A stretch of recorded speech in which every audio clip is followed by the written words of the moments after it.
This is my ideal space for canning. It's a messy process with lots of dishes. You need a lot of space. You're washing your produce. You're cutting a lot of things up, putting stuff in pans. Usually you got at least one on the burner. Heating your tomatoes or blanching them to get the skins off, or just starting to render your sauce. This I found is just much more comfortable than doing it in the kitchen. There's plenty of air moving. You're not heating up your house in the middle of summer. I did buy a stove for out here, but I don't have 220 in the garage yet. That's one of my next projects I got to do, is get another wire ran from the house out here so I can have 220 so I can use the stove. That will be nice. But I do have a 1-burner hot plate that works pretty well out here. I can do for getting the sauce or the salsa or whatever I'm canning, getting it hot for hot packing. So I pick my produce, get my tomatoes. Here I actually found that I've got a small enough amount this time. I'm just going to do this in the house because I think once I get stewed tomatoes, I'm not going to have a lot left. If I do, I'll do another partial batch, but I'm not going to get out the grinder and make sauce and have all that extra dishes and work. We're just going to do stewed tomatoes today. So I'll bring my tomatoes here. This will be full of water. I'll just dump all the tomatoes in. All the dirt and that stuff is going to settle to the bottom. So there'll be a bunch of tomatoes floating in here. Just grab them, swish them up and down a little bit, and then I'll have my hot plate here. If I'm making salsa, I blanch the skins off. So I throw them in there a minute or so in boiling water, and then I dunk them in ice water. The skins shrivel up, peel right off real easy. And then I turn around. I have a pan going here that I'm putting the tomatoes in. It's an 8-cup sauce pot, like what you would cook macaroni or something in. So as soon as I get to the 8-cup line, I think my salsa recipe calls for 16 cups of tomatoes, and my stewed tomato recipe calls for 16 cups of tomatoes. So, that moves the process right along. If I'm making salsa, I'm slicing onions and peppers right there. So I'll have a bucket here for skins and cores and seeds and all that stuff. But again, today, there's not a lot. That's actually not a lot for me. That's just the bottom. You can still see some white down there. So I think I'll get 7 to 10 quarts of stewed tomatoes, maybe even less. Okay, your first step in canning starts the day before, and it's make sure you have everything that you need. Make sure that you have enough jars and lids, and make sure that you have all the ingredients. Read your recipe and actually check to make sure. More than one occasion in the middle of canning day, I've had to go to the store because, turns out we don't have enough lemon juice for this recipe, or I don't have enough canning salt. You never want to use regular salt because then whatever you're canning will end up looking hazy after sitting on the shelf for a month or two. So just look the day before, make sure that you actually have everything that you need. On canning day, one of the first things you want to do is get your jars ready. Get your jars, lids, rings, whatever you're using. The simplest thing to do is load up the dishwasher with all that stuff and put it on the high heat steam setting where it says sanitized after you're done. That's good enough. Try and time it for me, it's like a 3-hour cycle in the dishwasher for it to be done and dry at that stage with those settings. So try and time it where you think you'll be filling jars when the dishwasher's done.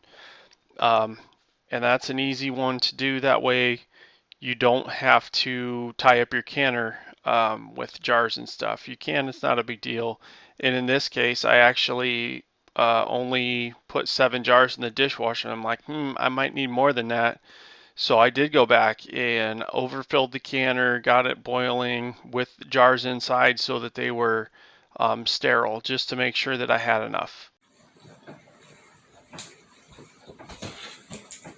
All right, First ingredients is a cup of celery, and it says leave the greens in. It tastes delicious. They add a lot of flavor.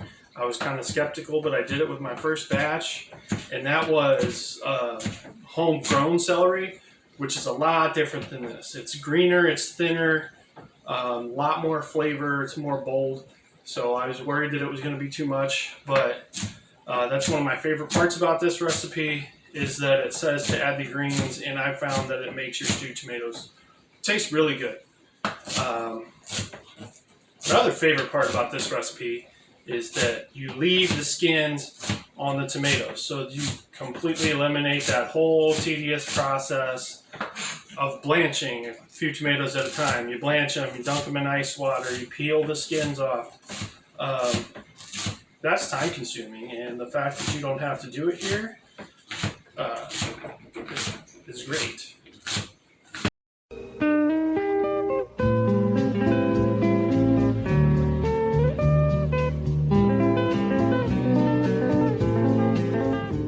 Also, I think I might be doing this backwards. Probably makes more sense to cut up these ingredients while your tomatoes are rendering in the pot. So after you've got your tomatoes chopped up and measured out to your 16 cups, then you can do this. That way they get to cook down a little more before you start trying to get them into jars. We're hot packing, which means that we're putting already hot stuff in the jars right before we put them in the hot canner, so that it's just more sanitary that way, and you get your canner up to temp quicker that way. You don't have to worry about breaking any jars.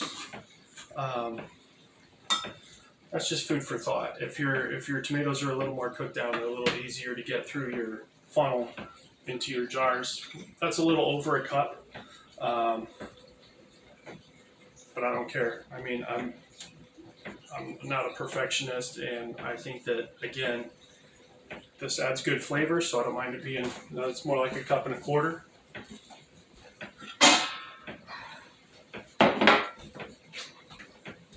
And again, don't forget the bucket, so you can just do this.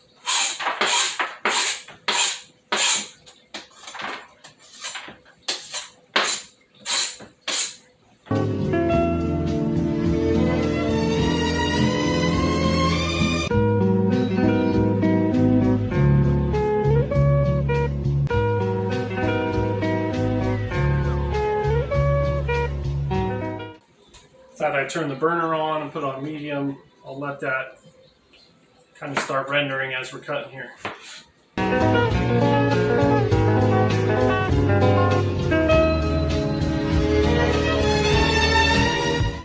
All right, quick update here. Still lots of tomatoes left. And we already have, I hope that doesn't make people dizzy. There's one batch.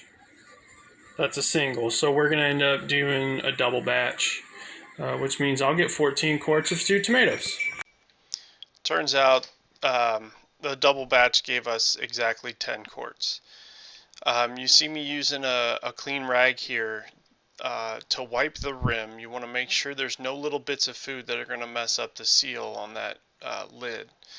The other thing is these jars are about 200 degrees, and what you're putting in there is boiling, so it's hot. So use that when you're screwing stuff down tight so you're not burning your fingers.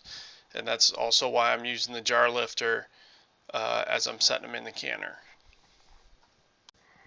And pro tip here, whenever you're doing any kind of canning, if you don't want your canning jars to end up with mineral deposits on them where the jars themselves look cloudy, throw a couple tablespoons of white vinegar in the canner water to help stop that from happening. Don't ask me why that works or what the process is. I just know that it's very common advice. It's even on the booklet that came with my canner on how to can, and it definitely does work. The one time I did not use some vinegar in the water, I did get one jar that still to this day looks very cloudy.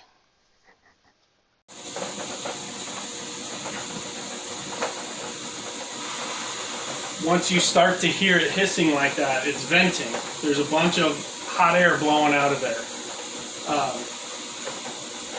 Once it starts making that noise, it basically summons you back into the room. Yes, it's venting a lot of air. Start the timer for 10 minutes. After 10 minutes of venting, then we'll put the weight on and we'll start coming up the pressure.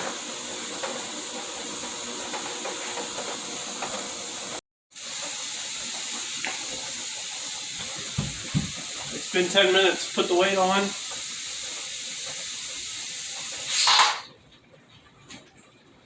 And then we got to get up to 10 psi and hold it for 20 minutes. 15 minutes for pints, 20 minutes for quarts. So as soon as that starts to read at about 9, I'm going to drop it from high all the way down to medium. So high would be 9 on my stove. I'm going to drop it down to 4 or 5, and I'll be playing with it around 3 and 4 to kind of hold temperature once it gets there. And this is one of those things where you want to adjust ahead. You don't want to overshoot and have to come back down. If at any point I drop below 10 psi, the 20-minute timer starts over. But you don't want to overshoot too much because then your stuff gets mushier, softer, the higher pressure that you go. So this is me for the next 20 minutes, half hour.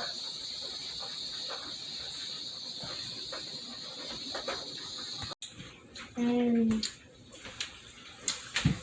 right, timer just went off.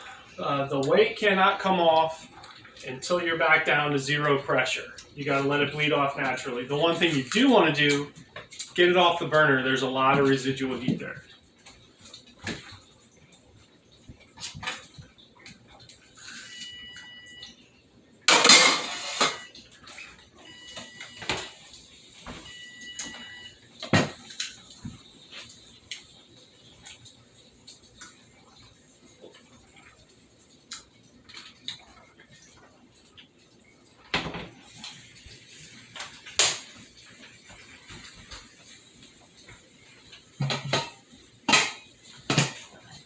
Do you want to keep this warm? The burner's off, but it's still warm.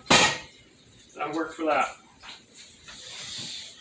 I shut the burner. This was just on back there, off.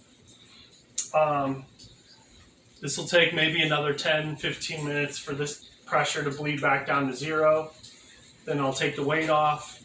And once our lock mechanism drops back down, it's back to normal pressure. I'll open it up, get the jars out, and as soon as I get them out, I'm going to get it back on the burner to start heating that water up again because we're going to do the next round. So give it another five minutes or so. I'm going to start packing the rest of this in the last set of jars.